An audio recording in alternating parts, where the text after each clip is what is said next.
This is Real Republican News, and I'm your host, Jason Mariner.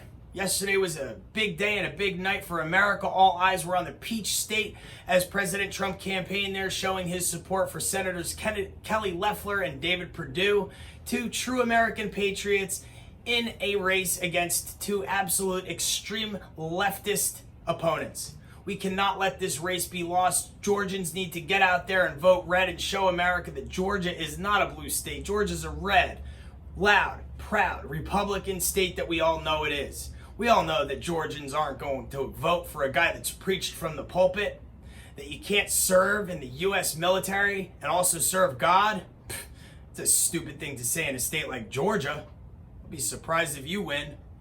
But then again, I've been surprised at a lot of things lately. 75 million of us need to get together, unite, and demand answers. This country can't endure another election where we use Dominion voting machines designed for socialist third world countries that glitch in one direction and one direction only.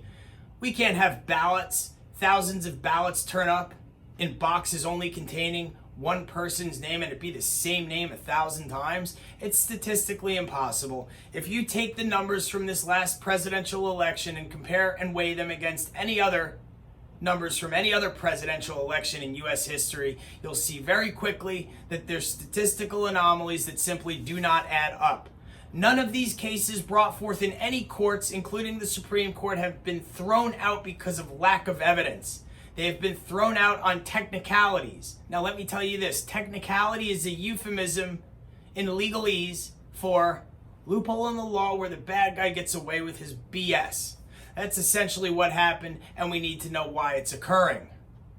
We can't sustain this any longer. Our freedom is about to be lost. 2021 is going to be a year that determines a lot, and it's going to be up to people like you and I whether we speak out, unite, and say enough is enough. We have political leaders that trick us into voting for them because they lie to us when they campaign. We elect them, they get into office, they don't fulfill any of their campaign promises, and then they do things like they abuse us when it's time to write a COVID-19 relief bill, choosing to spend billions of dollars helping the rest of the world while they leave America in the dust. Do they really think we're that stupid?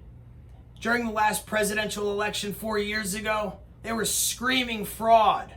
They insisted upon it. Probes and investigations were launched. Lawsuits were filed. The president was impeached. They came up with nothing because there was no merit to any of it. We dealt with it all. And at the end, they came out with nothing because there was nothing. President Trump has followed the Constitution to the T the entire time he's been in office. We expect everyone else to do the same. And to those leaders who have tricked us into electing them, next election cycle, since we're on to you now, you'll be primaried, not voted for, and excommunicated from American politics forever. So, do you think that the American people, us patriots, the silent majority, which by the way, needs to be the not silent majority.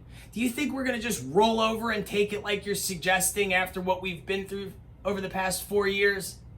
After what you did to us during the last election, do you think we're going to remain silent? Nope, not happening. If you think that Republicans are going to remain silent after what we've seen take place, guess again.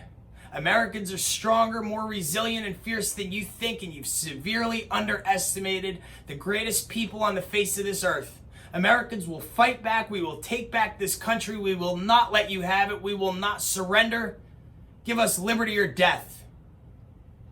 I'm using the number 75 because in 1775, Benjamin Franklin wrote a political cartoon, and it was simple. It said, join or die. He appealed to the 13 colonies for unity because the enemy was bigger, and without unification, we would not have stood a chance of winning the Revolutionary War. So unite they did, we won, and the birth of the United States took place.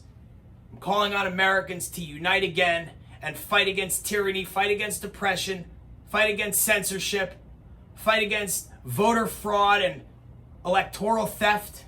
Say enough's enough. The abuse ends here. Tonight when you go to bed, I urge you to say a prayer for President Trump and all the politicians on both sides of the fence, that they not certify these electoral college results and that we start getting some answers. And this country gets on a road towards healing. Okay? Let's get with the program, everybody. 75 million people can't be ignored, stopped, censored, or silenced. Until next time, I say God bless you, your families, those around you, and watch over this great republic that we call the United States of America.